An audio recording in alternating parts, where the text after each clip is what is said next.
Okay, we're here with Bev Skeggs, and we're going to talk about her work on subjects of value and the political economy of capture that she did over the past kind of decade with Simon Newell, who lives in Glasgow and works for the Sociological Review. Bev's career is amazing, been an amazing influence on my own work and throughout my research as well. So we're really lucky to have her here today. You can check out Bev's career at her amazing archive website, um, which has been up for about a year now, and there's some other stuff you can check out there as well. So, Bev, thanks so much for joining us. Thank you for inviting me. And No can I worries. apologise now for my sunglasses? They are Yeah. my real glasses, but I'm in New Zealand and it's very bright. Okay. Yeah. So, yeah, I suppose we can start. Can you tell us, kind of give us an overview of the research you've done with Simon and the kind of publications you've done out of it? Yeah, well, I'd start by saying that in 2013, I was very naive. I was a sociologist asking questions. Simon is a software designer. And we also had a kind of background team of computer scientists who were quite interested in the project, but weren't that keen, but they did. The head of computer science gave us this massive server space. Now that's important, even though it sounds boring, because we collected so much data that we didn't think we were going to collect. So if you see the picture on your screen, it is a picture of one person's use of her browser between 23rd of May and the 8th of June. And it's about when she goes on to Facebook and connects with her friends mainly. But it's looking at what Facebook is also putting on her page. Now, our initial question was, how is Facebook monetizing friendship? So how do you monetize something that isn't easily commodified? Like we did a project on faith as well. So how is faith commodified? And that's actually quite an easy answer through tithes, 10%. Anyway, this one was looking at how is friendship being rearranged, social relationships being rearranged. But it really, really changed. And we started focusing on the monetization of it because what you can see in this would cover a massive wall if we expanded it. Yeah. Because what it covers, as well as looking at who's connecting to whom, is all these big black lumps. That's when Facebook is on your browser collecting your data and pulling it off and sucking it off. Now, you've got to remember this was very, very early on. Hmm. And we were very surprised at this. So we had registered as developers of Facebook, and Simon had designed an API that could supposedly monitor people's browser use. And we asked for their permission, and we said we just studied Facebook. We weren't interested in anything else. And what we found was we could get access to everything people did. Now, this presents an ethical problem, of course, because, when you see lots of things where, I had a friend who'd signed up for the project and there was loads of gay porn on his site. So I had to ring him up and say, All right. God, I've actually got access to all of your browser use. So that kind of gives you a sense of we were getting hold of stuff Yeah. that we really didn't want. I mean, we felt it wasn't about Facebook. We weren't getting this information through Facebook. We were getting it off people's browser use. And that's why the server's really important. We had so much data. And And at the we time, Facebook didn't really kind of admit that they were doing this, did they? No, no. At the time, Facebook denied they Yeah. were doing it. It took three computer departments in the US and two in Belgium to prove it after a legal case was brought by the Belgian government, which they lost Yeah. because Facebook was registered in Ireland and you can Yeah. only prosecute them in the jurisdiction where the company is owned. So yeah, that they were exposed, but they weren't charged or anything. Yeah. But just from this, you can see Facebook in 2013, I think this was when this was finally produced, sorry, 2014, I mean, they just had access to everything, not just the Facebook site, everything Yeah, you did, your shopping, all your friendships, your conversations. yeah, yeah. And so from this work, you did a lot of analysis and started Yeah, to think about how Facebook was creating forms of value. And this is kind of speaks to the work you've been doing throughout all your career in terms of, class and yeah, gender and things like that. So can you yeah. tell us a little bit about what value means to Facebook or just, more broadly to social media? Well, it was about how they could sell the users of Facebook to advertisers. That's Yeah, their ultimate game. yeah, And they have a digital exchange that they do it on. They also participate on other people's digital exchanges. And AI has got involved in this now because at that time it's a millionth of a second that the exchange happens. So they put all the data points that they have about you. There's nothing, they don't think, oh, it's Beverley Skeggs, she'll be really useful to sell this to. They just look at the data points and mm, then they put it on. It used to be called the Facebook Edge algorithm. And then they put adverts on your page. And if they've already made money on this exchange. If you buy anything through an advert, they make even more money. But yeah, what we found out since that I didn't know at the time, that a lot of it is just conning advertisers out of money. But they did make a huge amount of money out of it. What they've done is create so much information on people. So imagine that was 2014, that was 10 years ago. yeah, So, depending on how old you are, they've been collecting all that information on you, all your data points, whatever you do on your phone, on your browser, wherever you are, they connect them all up. And you are a particular number, you are a data point, and they will aggregate and disaggregate you depending on what they think advertisers will pay for to yeah, get on your page. So, what we found is that if you have a really a subject who has a lot of value, very rich woman, uh, global, was always on Facebook, a very influential friends network. She was a journalist. And so they really targeted her and they yeah, targeted her all the time and sold stuff. But then we looked at other people and found that Facebook were rarely interested in them. yeah. So this So is kind of what we that can looks like. see, yeah. And again, if you think about the size of these, so Lena, I mean, that would be a massive, massive high wall. It would be huge Yeah, to be able to put that on. And all the black marks are where you can see Facebook is actively putting adverts on. And then in this very, very unreadable one, you can see the advertisers. And yeah, that's just a very small picture of them. yeah, Where we felt there's far, far less activity. yeah, Far less. A lot of it is her friendship. And Facebook is on it. And when we looked at who's selling stuff to Bell, it's cheap supermarkets and debt agencies and sometimes travel like train companies and bus companies. yeah, yeah. And so, how does this kind of activity relate to, inequalities? Well, what's happening, and I call it stratification by stealth, what's happening behind the scenes, behind your browser use is you are being evaluated constantly. You are being evaluated as are you worth selling things to and or not. Now, these advertising sites also relate to predictive policing sites, to state welfare agencies, to health companies. Well, we go on to look at that. Mm, They go into everything that you do to collate your behavior across your life, yeah, basically.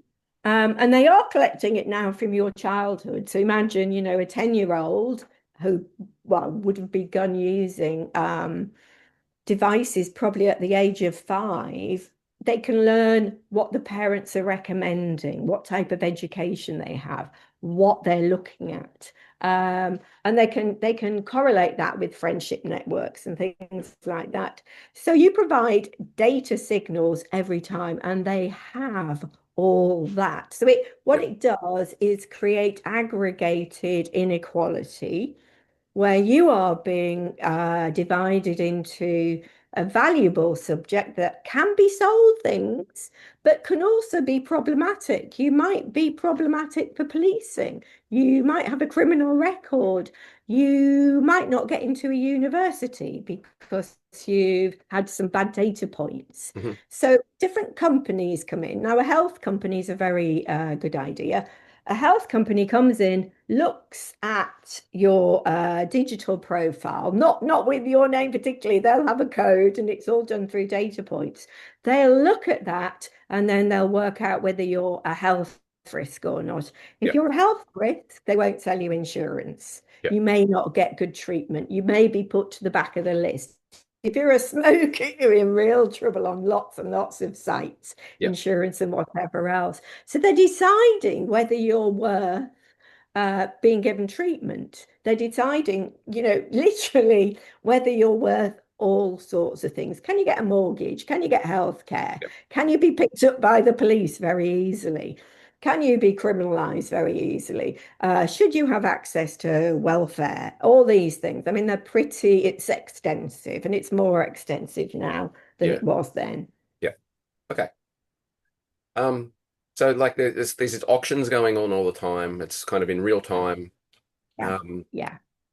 and yeah, as the And previous slide, they're kind of experimenting. It's kind of constantly like in flux, isn't it? Like it never really ends. Everything seems to be a constant beta test. no, and it's so fast. I mean, if you think that by the end of one sentence you've been tracked and traded, so they can amalgamate all that information depending on who they are, who wants your data, and so there used to be a lot of we'll go into that data brokers, Mm. but you are being, say, as a student, one of my PhD students signed up to our research, and we couldn't work out why she'd been so highly targeted because she was a PhD student. Yep. She came from New Zealand, and usually to be targeted, you are to be sold a lot of stuff. You're usually much older than a PhD student. You're usually late 20s, not beginning in your 20s.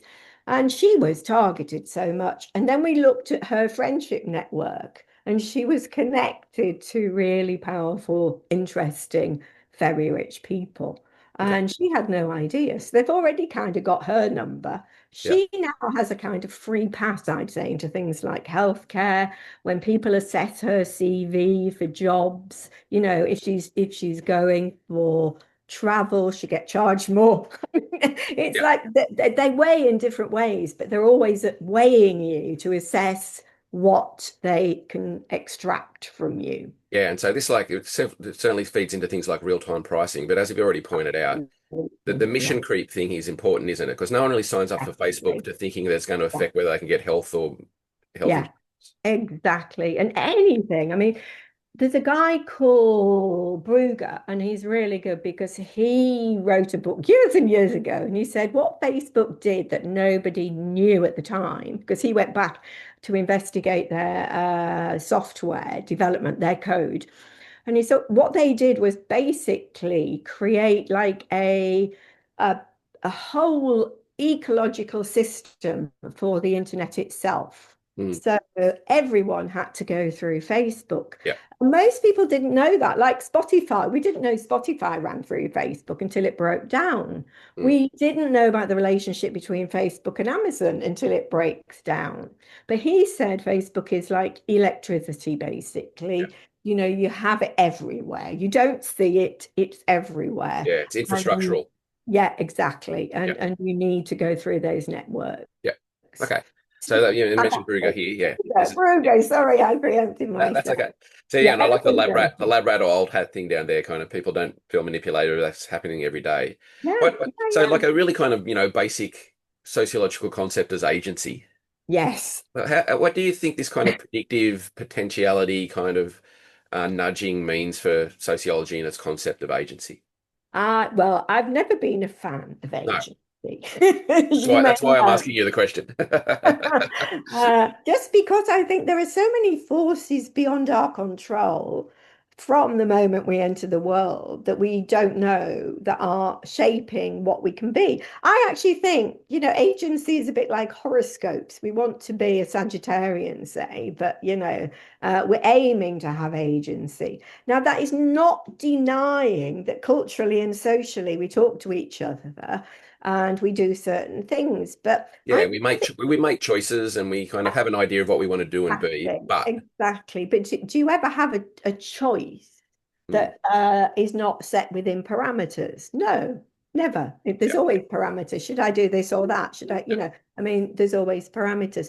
So, as a sociologist of power, as well as many other things, I'm really interested in how that's shaped beyond our control. yeah, And I'm interested in those big, big forces. So I do believe, we can decide who we want, say, as a romantic partner. But that's shaped for us in terms of who we would have access to, which schools we go to, which colleges we go to, what clubs we go to. There's loads and loads of yeah. context. And algorithms on apps now and the way people meet. So yeah. And so like Exactly. in relation to those kind of big kind of exchanges and the big players in terms of what are structures and infrastructures and institutions, data brokers are a particularly kind of new kind, right? What can you tell us Yeah. a little bit about those? Well, I think they've been around for a long time. They used to work particularly on welfare and policing. But now they have everything. And there's all this process of monopolization going on. So Larry Ellison is one of the biggest players now because he's monopolized lots of this since 2015. But for me, what's absolutely crucial about this, so they have all this information on you and things like social security numbers, national insurance numbers, what's really important, that they often have information on you that's wrong Right. and you can't change it. It's impossible to try and get data changed. It's so difficult. And Mm, so, what people want, what the big companies want now, and they're all data brokers now. It's not just particular people who are working on welfare or health or government data, uh, insurance, whatever. They they all have access to, and this is why they were all racing to get all your access. mm. And they kind of trade if they haven't got a particular piece of data on your profile, they'll be looking for it elsewhere. So Yeah. everything you do, how you look at things now.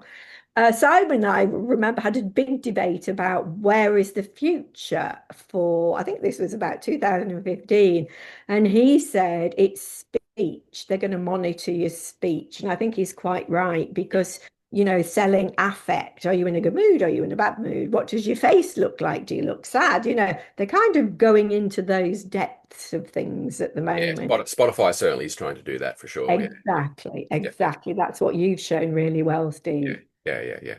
Okay. I think we've kind of talked about that one as well. Yeah, yeah, yeah. So yeah, let's talk about like these kind of broader points you're making throughout here in terms of how you're bought and sold.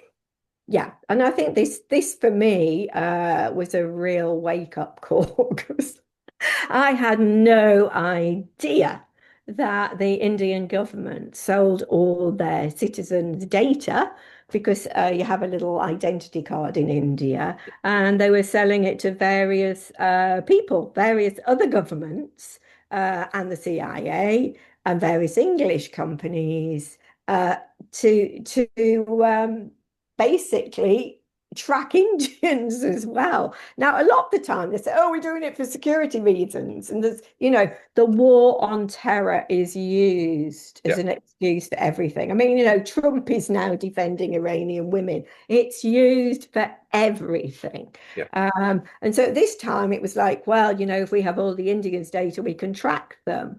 But what it effectively did was you sell Indian biometric data to other countries, to national security countries, and then you withdraw welfare because everything has to go through particular systems. They have to go through this ADAR system. Now, in the UK, we're experiencing that at the moment. Unfortunately, Now there is some protest against it. Palantir, one of the biggest companies in the world, Peter Thiel, the master of destruction, I would call him, Trump's ex-tech advisor, who has his fingers in everything. He's taken over the government, basically sold him for a penny Britain's health data. So he Yeah. knows everything about British subjects now, because once you get hold of one tranche of data, you can get through to others. And Yeah. he's very good at that. Okay. Um, okay, I think we kind of covered this kind of stuff as well. Yeah, so let's talk about, like, we're kind of getting towards the end here and running out of time. So how this relates to kind of broader notions of inequality and surveillance. I think the big problem is that because they are accruing data on you all the time, that once you get trapped into a system or once you get coded as bad data, worthless, it's very difficult to get out of it. So on things like predictive policing, if one of your family members has been criminalized, it's likely that you will have a code attached to you that says potential criminal. Yeah, guilty by Um, association, kind of one yeah, removed. Yeah, yeah, exactly. yeah, And this is something it's so difficult to track, but certain people have managed to do it. Um, and also things like, are you a terrorist? Well, we know that lots of people have been arrested and they're not yeah, because of, again. So we have a thing called threat scoring that's used by companies like Palantir, CIA, passport companies. I think that's Louisa Moore's work. yeah, People are being kind of controlled in ways that they really have no idea. And it's almost impossible to bring a legal case because we don't have the capacity. We yeah, just do not have that capacity. You need about 10 computing departments to have the kind of yeah, capacity to do what Steve Bannon, the owner of Breitbart, far-right media in the US, and was Trump's advisor. I mean, yeah, impossible. yeah. And so, like, in terms of notions of categorization and classification, Yeah, once you've kind of in these boxes yeah, and labels and whatever really coded, difficult. that's it Yeah. for you. Yeah, yeah. It's not much else you can Yeah, do. and they consolidate. We tried to do obfuscation. We played and tried to game them and tried to stop them knowing who we were. And I mean, Simon thought he could do this. Yeah, And I thought he possibly could because he is a genius, but we just couldn't. And it's so funny. He kept getting sold. They knew what age he was, obviously. But he kept getting sold cleaning products for men and hair gel and what's it when you're going bald to kind of put your yeah, hair back on. And I'm right. like, how did he know that? So, they obviously had his photographs and whatever else. Yeah, So where do you think the world is heading? yeah, Heading. yeah. So can you sum up Oh, what's no, important just a here and like where we're going? little question there. Yeah, in I 30 seconds. I think it's brutal. I think, if you're looking at the war that's going on now, AI is basically, I'd say, getting rid of trouble. They're just making sure that the major players are able to live their life smoothly and they're getting rid of any problematic players. And there's a really interesting argument in a book by Michel Ferrer, which looks at how subjects of value play out in a global economy and how subjects of no value, worthless subjects, basically, they're just letting die in Yeah, various like a ways. global necropolitics. Exactly, Yeah, exactly. They're just thinking, and that's why borders are getting tighter. People can't get in, they can't get food, they can't survive, they die. mm, I mean, wars directly kill people, but in many cases, they're just letting people, even in places like the UK, people can't get access to welfare, starve to death. yeah, yeah, yeah. So we So, kind of have a kind of data-driven social murder. yeah, and I have to say, there's no way I can make this a better picture. Yeah, There's no way because AI is speeding all of this up. Yeah. and take it, it's like reorganizing the social in so many ways. And so that's why I think the work of people who are thinking about how do we challenge this? And I think we can't get off the grid. It's almost impossible, but we have to become more careful about what we give up. Yep. Yep. Excellent. I think that's a great way to conclude. Thanks a lot for your time, Bev. Appreciate it. Okay, Thank thank you. you.